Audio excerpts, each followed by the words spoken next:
Magandang umaga at happy weekend sa ating lahat. Ito po ang ating latest weather update ngayong Saturday, April 11, 2026. Makakapaglaba ang ating mga kababayan sa buong bansa dahil magiging mainit at maalinsangan sa buong bansa. Ngunit may tsansa pa rin po ng mga localized thunderstorms pagsapit ng hapon hanggang sa gabi. At ukol naman po dito sa binabantayan natin na bagyo, ito po'y nasa labas pa rin ng ating Philippine Area of Responsibility at mas lumakas, naging severe tropical storm pa itong si Sinlaku at ngayon ay nasa layong 2,715 kilometers sa silangan ng northeastern Mindanao.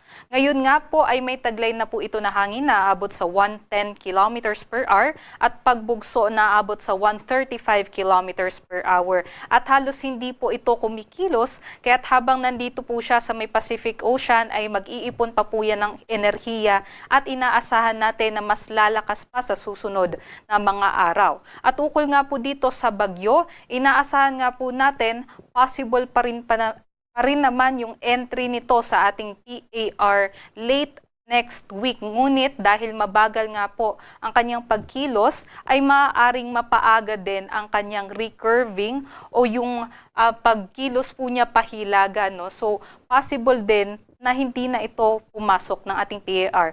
But regardless kung pumasok man po ito, tatawagin po natin ito sa pangalang Kaloy. Ito naman po yung ating pagtaya ng panahon ngayong araw dahil nga po dito sa ridge ng high pressure area, ito po'y nakakaapekto na lamang sa may eastern section ng northern Luzon, mababa pa rin po yung tsansa ng mga pag-ulan.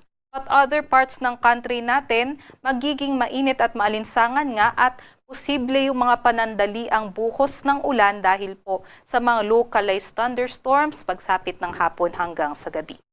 Ito po yung ating inaasahan na agwat ng temperatura pinakamataas dito sa Luzon sa may Tuguegarao, 24 to 37 degrees Celsius. Napakataas po niyan. Sa Metro Manila naman, 26 to 35.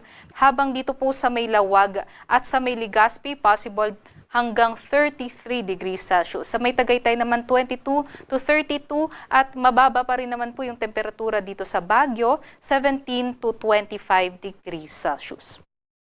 Dumako po tayo dito sa Palawan, Visayas at sa Mindanao kung saan makakapaglaba nga po yung ating mga kababayan no, although may tsansa pa rin po ng mga panandali ang buhos ng ulan. Ito po yung ating mga agwat ng temperatura. Pinakamataas naman po sa may Zamboanga, 25 to 35 degrees Celsius.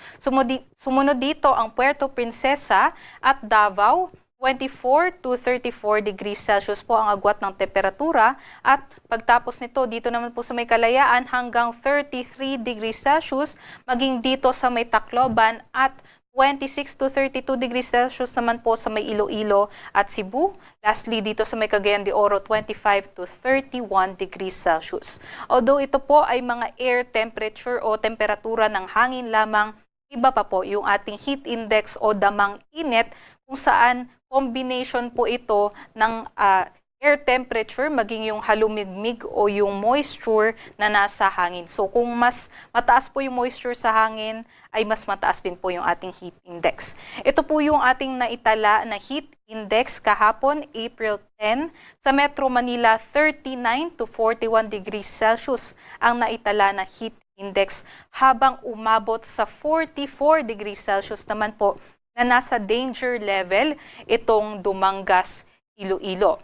Pagsapit naman po ngayong araw, inaasahan pa rin po natin yung extreme caution level na heat index forecast dito sa Metro Manila, 39 to 40 degrees Celsius habang sa Dumangas, Iloilo pa rin ay aabot pa rin po ng danger level hanggang 43 degrees Celsius.